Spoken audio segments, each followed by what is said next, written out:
You carry something the world no longer understands. A quiet gravity, a stillness born not from peace, but from learning early that your voice would not always find welcome. You grew up in the 1970s, and there is a particular ache that lives in those who came of age when childhood was both wilder and more silent, when freedom meant disappearing into the neighborhood until dusk and loneliness meant bearing your inner world without witness. The world tells you that you should have moved on by now, that the past is merely prologue, but you know something deeper. You know that the child you were still moves through you, shaping how you love, how you withdraw, how you steady yourself against a world that no longer resembles the one that formed you. Walk with me through this landscape of memory and soul, and perhaps you will see that what you thought was woundedness is also a kind of wisdom, a sensitivity that the rushing world has forgotten how to honor. There was a particular quality to childhood in the 1970s that carved itself into the architecture of your soul. You were sent outside to play and expected to return when the street lights flickered on, and in that long stretch of unsupervised hours, you learned something essential about solitude. You learned that you could survive without constant comfort, that boredom was not an emergency, but a doorway, that the world would not rush to rescue you from every scraped knee or bruised feeling. This was not neglect, though sometimes it felt close to it. This was the water you swam in, the air you breathed. Independence was not a choice, but a condition of your existence. And so you became resourceful, imaginative, self-reliant in ways that children today may never need to be. But here is what no one tells you about that kind of early autonomy. It does not only build strength, it also builds a particular kind of loneliness, a sense that you must carry your inner life alone because no one is coming to ask you how you truly feel. You learn to comfort yourself, yes, but you also learned not to expect comfort. You learned to be strong, but you also learned that vulnerability was something to be hidden, that tears were weakness, that the inner world was yours alone to navigate. And now, decades later, you find yourself skilled at endurance but uncertain about intimacy, capable of weathering storms but hesitant to ask for shelter. The 1970s were a time of transition, caught between the rebellion of the 1960s and the materialism of the 1980s, and you absorbed that liminal quality into your bones. Your parents were likely exhausted trying to hold together marriages and mortgages, shaped by wars and economic anxieties they rarely named. Divorce was rising. Mothers were entering the workforce in unprecedented numbers. The nuclear family was fracturing, and you felt the tremors even if no one explained them to you.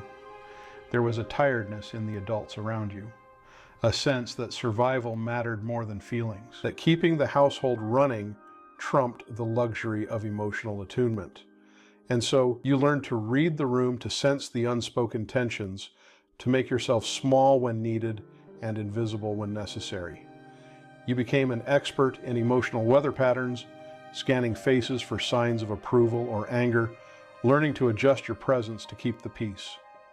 This is what we now call hypervigilance, but back then, it was simply what you did to navigate the landscape of your home.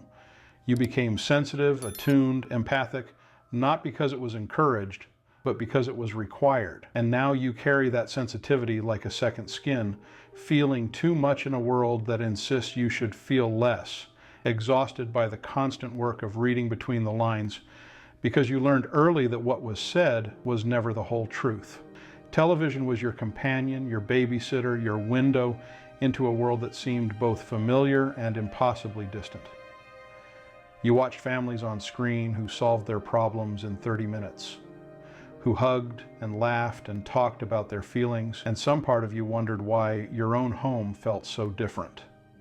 The Brady Bunch, the Waltons, Little House on the Prairie, these were the families you were told to aspire to, even as your own family fractured in quieter, less photogenic ways.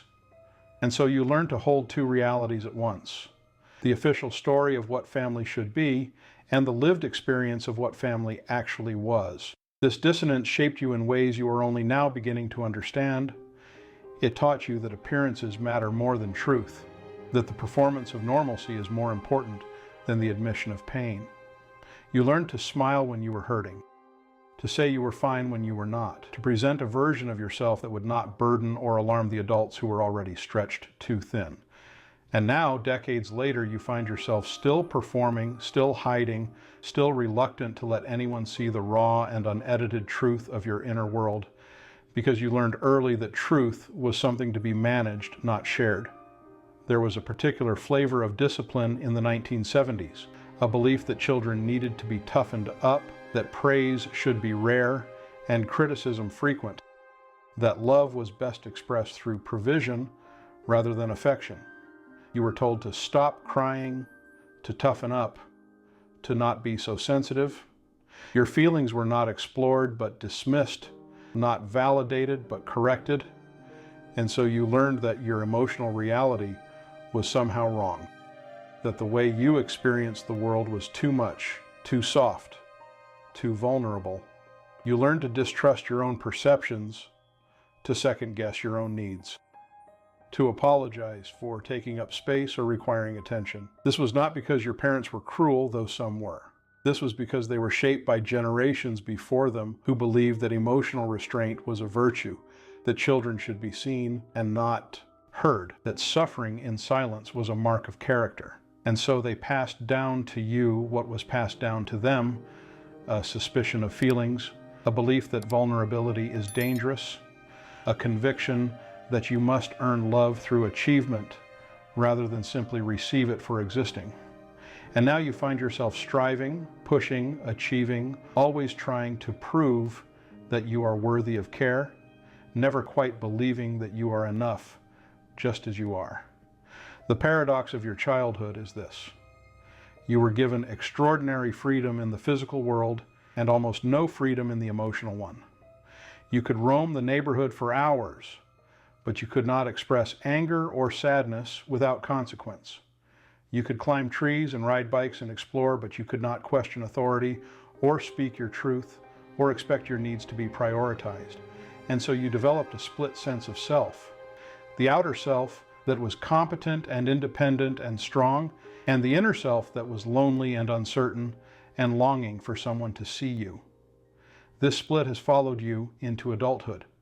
You are capable and self-sufficient in ways that others admire, but beneath that competence is a deep reservoir of unmet need, a child who is still waiting for someone to ask how you truly feel and to stay present for the answer. You have become skilled at giving but uncertain about receiving, comfortable with responsibility but uncomfortable with rest, adept at solving problems but hesitant to admit when you are the one who needs help. And then there is this. You grew up before the digital age, before screens became the primary mediator of human connection, and this has marked you in ways both beautiful and painful. You remember a world where presence was assumed, where conversations happened face to face, where boredom was something you had to solve with your own imagination. You built forts and played pretend and created entire worlds with nothing but sticks and dirt and time.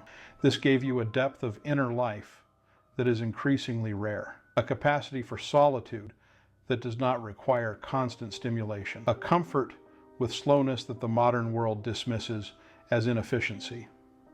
But it also means that you feel increasingly alien in a culture that mistakes constant connection for intimacy, that confuses noise for meaning, that cannot sit still long enough to hear the whispers of the soul. You watch people around you absorbed in their devices, performing their lives for invisible audiences, and you feel both judgment and grief. Judgment because it seems so shallow, so frantic, so empty. Grief because you remember a different way of being, and you know that what has been lost cannot be easily recovered.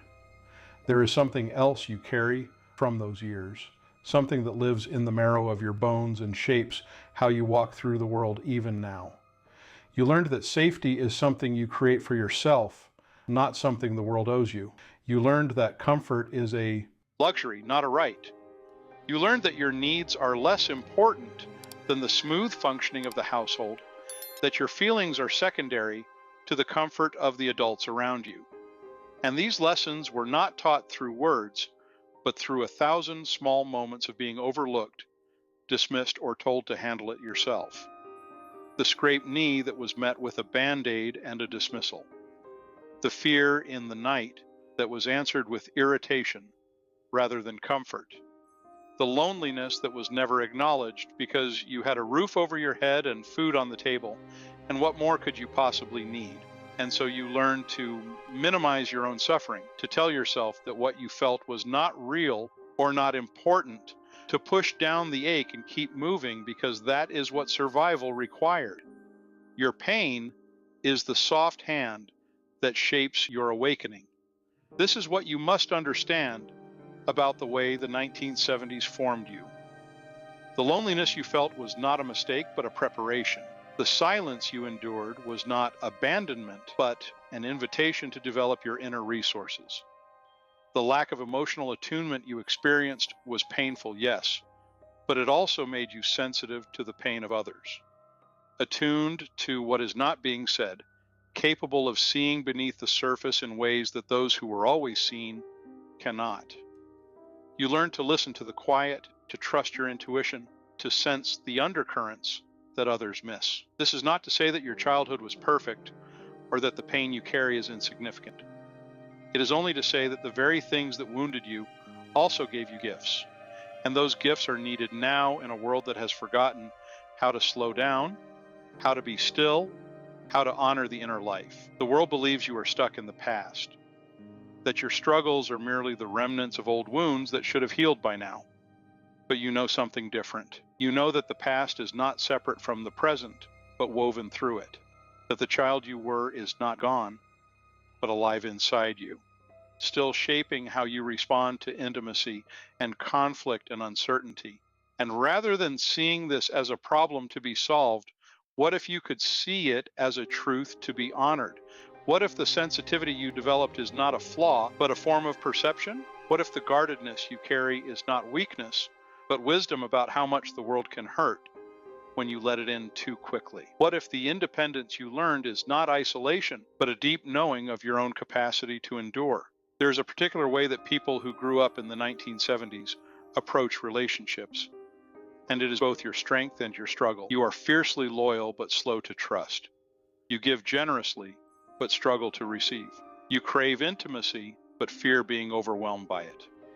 You want to be seen, but are terrified of being truly known. This is because you learned early that closeness can be dangerous, that vulnerability invites judgment, that showing your need is a risk you cannot always afford. And so you have developed elaborate strategies for connection that allow you to stay safe while still reaching for love. You become the helper, the fixer, the one who is always strong for others. You offer care, but deflect it when it is offered back. You are present for others' pain, but minimize your own. You have become an expert at controlled intimacy, close enough to feel connection, but distant enough to protect yourself if it all falls apart. And while this has kept you safe, it has also kept you lonely, aching for a depth of connection that your own defenses make almost impossible to achieve. And here is what lives beneath that loneliness, what whispers in the quiet moments when you allow yourself to feel. It is the knowledge that you were loved, yes, but not in the way your soul needed.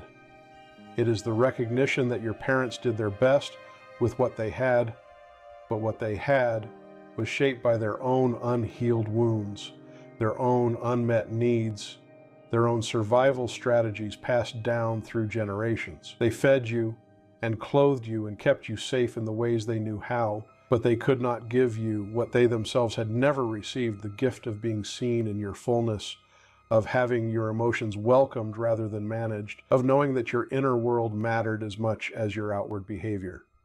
And so you carry this strange duality: gratitude for what was given and grief for what was missing, love for the people who raised you and anger at what they could not provide, understanding of their limitations and longing for something more. The wound becomes the doorway when you stop trying to close it. This is perhaps the most difficult teaching for those of you who grew up in the 1970s to accept. You have spent so much of your life trying to move past the pain, trying to prove that you are fine, trying to demonstrate that your childhood did not damage you in any lasting way. You have worked hard, achieved much, built a life that looks successful from the outside. And yet the ache remains, the loneliness persists. The sense that something essential is missing continues to haunt you no matter how much you accomplish or acquire.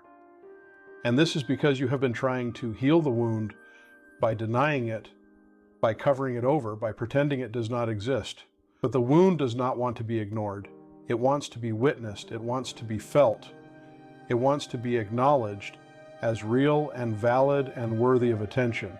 And until you are willing to turn toward it rather than away from it, until you are willing to feel the full weight of what you have been carrying, the healing you seek will remain just out of reach. There is a particular conversation you need to have with yourself, a reckoning that can no longer be postponed. It is the conversation where you admit that your childhood was not fine, that it was not just different from today, but lacking in essential ways, that the absence of overt abuse does not mean the presence of everything you needed. It is the conversation where you give yourself permission to grieve what was missing without simultaneously defending or justifying the people who could not provide it. It is the conversation where you acknowledge that your hypervigilance is exhausting, that your self-reliance is lonely, that your guardedness is a prison as much as a protection. And it is the conversation where you begin to imagine something different, something more, something truer to who you actually are beneath all the adaptations and defenses you developed to survive a childhood that was simultaneously free and constrained, physical and emotionally barren, safe in some ways and terrifying in others. But here is the redemption hidden inside your history. The very adaptations that were survival strategies in childhood can become sources of profound wisdom in adulthood if you are willing to examine them with compassion rather than shame. Your hypervigilance can become emotional intelligence. Your self-reliance can become a gift of presence, a way of being that does not drain others because you are not constantly demanding reassurance. Your guardedness can become discernment, a wise understanding of who is safe and who is not. Your capacity for solitude can become a refuge, a source of renewal in a world that is drowning in distraction. The question is not whether you should release these patterns, but whether you can bring consciousness to them, whether you can choose them rather than be ruled by them, whether you can honor what they protected while also recognizing when they are no longer serving you. You are not lost. You are simply becoming too vast for your old life. This is what is happening now in the middle of your life when you thought you had already figured everything out. The structures you built to keep yourself safe are starting to feel like cages. The identities you constructed to earn love are starting to feel like costumes. The stories you told yourself about who you had to be are starting to crumble. And this is not a breakdown, but a breaking open, not a failure, but an invitation to become more honest, more real, more aligned with the truth of who you actually are beneath all the adaptations and performances. The child in you who learned to be small is asking now to be seen. The part of you that learned to be strong is asking now for permission to rest. The self that learned to give is asking now to receive. And the work of this moment is not to fix yourself, but to welcome yourself home, to offer to your own inner child the care and tenderness that was missing then, to become for yourself the gentle witness you always needed. The soul grows where the world believes you are breaking. You are being asked now to do something that will feel both terrifying and necessary. You are being asked to soften where you learned to harden, to speak where you learned to be silent, to need where you learned to be self-sufficient. You are being asked to risk being seen in your vulnerability, not because it is comfortable, but because it is true. You are being asked to let others in, not because they have earned it, but because your heart is tired of being a fortress. You are being asked to trust that you will not be destroyed by intimacy, that you can remain yourself while also allowing yourself to be held. This is the work of reclaiming what was lost in the 1970s, not the freedom of those long summer afternoons, but the emotional presence that was always lacking, the sense that your inner world mattered, that your feelings were valid, that you were worthy of care simply because you existed. And here is what you must know as you do this work. You will be clumsy at first. You will overcorrect, asking for too much or retreating too quickly. You will feel exposed and regretful and certain that you have made a mistake. This is normal. This is what happens when you are learning a new language after decades of speaking another.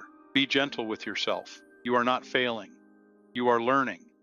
You are unlearning patterns that kept you safe, but also kept you lonely. You are rewriting the story of what it means to be strong, expanding your definition to include softness, rest, need, uncertainty.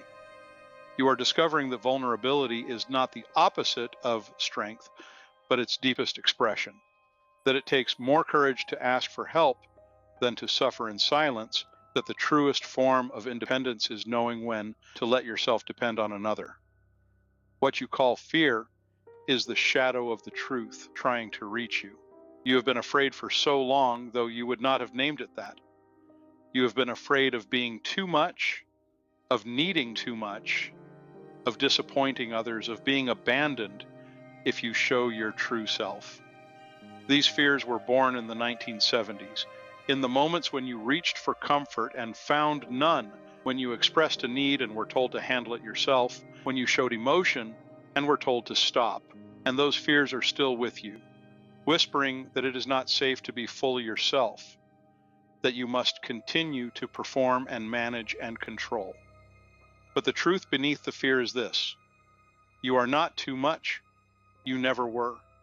The world that told you to be smaller was itself too small to hold the fullness of your being.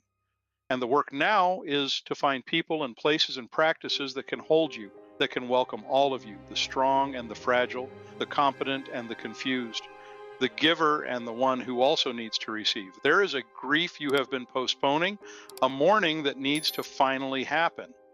It is the grief for the childhood you did not have, for the emotional safety you deserved but did not receive, for the version of yourself that learned to go silent rather than risk being dismissed again. It is the grief for all the times you felt alone and had no one to turn to, for all the tears you swallowed because crying was called weakness, for all the joy you dampened because enthusiasm was met with irritation. It is the grief for the parents who could not see you fully, not because they did not love you, but because they were blind to their own pain and therefore blind to yours. And this grief is not weakness or self-pity or dwelling on the past. This grief is the portal through which you must pass to finally arrive at acceptance, at peace, at a place where the past can be honored without controlling the present, where the child you were can be comforted without keeping you trapped in old patterns. You do not walk toward meaning. Meaning walks toward you when you become still. This is perhaps the deepest teaching of your 1970s childhood, though it has taken you decades to understand it. You learned early to keep moving, to stay busy, to achieve and produce and prove your worth. You learned that stillness was dangerous, that if you stopped long enough to feel, you might be overwhelmed by what you found there. And so you have spent your life in motion, filling your days with tasks and responsibilities, always doing, rarely being. But the ache inside you is not asking for more activity. It is asking for presence. It is asking you to stop running long enough to feel what you have been avoiding, to sit with the loneliness and the longing and the grief that you have been carrying since childhood. It is asking you to become still so that you can finally hear the whispers of your own soul, the truth of what you actually need and want and long for beneath all the adaptations and defenses. And when you become still, something remarkable happens. The meaning you have been chasing reveals itself to have been here all along, woven into the very fabric of your experience, waiting not at the end of some journey, but in the depths of your own being. You discover that your sensitivity is not a burden, but a gift, that your capacity to feel deeply is what allows you to love fully, that your awareness of pain is what makes you capable of profound compassion. You discover that the loneliness you have carried is also a form of knowing, a recognition that most connection is shallow and most conversation is performance, and that your refusal to settle for less is not antisocial, but a deep honoring of what real intimacy requires. You discover that the patterns you developed in childhood were not mistakes but intelligent responses to difficult circumstances, and that you can honor them even as you choose now to expand beyond them. The night purifies, and the dawn restores. You have been in a long night, though you may not have named it that. You have been moving through the darkness of your own history, revisiting old wounds, questioning old stories, feeling the weight of what you have carried for so long. And this night has been necessary. It has been the crucible in which the false self is burned away, the place where you learn what is truly yours, and what you absorbed from a world that did not know how to see you. But the night does not last forever. There is a dawn coming, a moment when the work of excavation gives way to the work of integration, when you can finally gather up all the scattered pieces of yourself, the child and the adult, the wounded and the wise, the one who learned to survive, and the one who is learning now to truly live, and weave them into a coherent whole. This dawn is not a return to innocence. You cannot go back to the 1970s and rewrite your childhood, but you can go forward with a deeper understanding of who you are and why you are the way you are, with compassion for the child you were and commitment to the person you're becoming. You are standing now at a threshold, though you may not have realized it. You are being asked to choose. Will you continue to live from the adaptations of your childhood, performing strength and hiding need and keeping yourself safe behind walls that no longer serve you? Or will you risk something new, risk being seen, risk asking for what you need, risk trusting that you can be vulnerable without being destroyed? The choice is not easy. The familiar patterns have kept you safe for decades, and there is comfort in the known even when it is painful. But there is also a cost to staying where you are, and you are feeling that cost now in the loneliness that will not lift, in the relationships that never quite go deep enough, in the ache that lives beneath even your most accomplished days. And so the question becomes this: what are you willing to risk for the possibility of being truly known? What are you willing to release for the chance to be truly held? What old stories are you ready to let go of so that a truer story can finally be told? Let me speak one more truth before we part. The work of healing from a 1970s childhood is not about fixing what is broken, but about remembering what was always whole. Beneath the adaptations and the defenses, beneath the hypervigilance and the self-reliance, beneath the guardedness and the loneliness, there is a self that was never damaged. There is a you that knows how to love and be loved, that trusts your own perceptions, that believes in your own worth, that does not need to earn belonging because you understand that you already belong to yourself. This self has been waiting all this time, patient and persistent, for you to remember that you exist. And the work now is not to create this self, but to clear away everything that has been covering it, the shame and the fear and the stories about who you had to be to survive.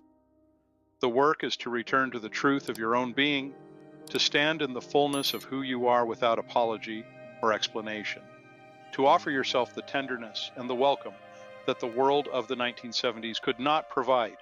If this spoke to your spirit, write in the comments, "I am awakening now."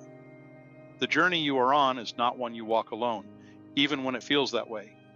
There are others who carry the same quiet ache, who know what it means to be formed in the 1970s, who understand the particular loneliness of learning early that you must be your own refuge. And when you speak your truth, you give permission for others to speak theirs. When you honor your own awakening, you light a path for those who are still wandering in the dark. And so let this be your declaration, your commitment, your invitation to yourself and to the world.